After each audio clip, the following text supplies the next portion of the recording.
depuis près d'un siècle. Un cadavre de loup a été découvert voici 2 semaines sur une route de Loire-Atlantique. Et les analyses ont confirmé hier l'identité de l'animal, un loup gris, bien loin de ses montagnes habituelles, près des frontières espagnoles ou italiennes.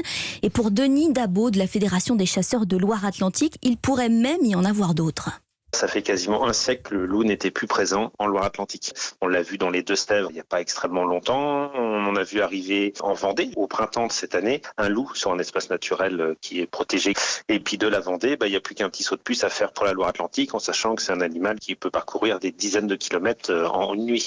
Se pose la question de ce loup, est-ce que c'est le loup de Vendée qui est arrivé en Loire-Atlantique ou est-ce que c'est un autre loup? Il faudra attendre là les réponses par la science et notamment les prélèvements génétiques qui ont été faits par l'Office français de la biodiversité.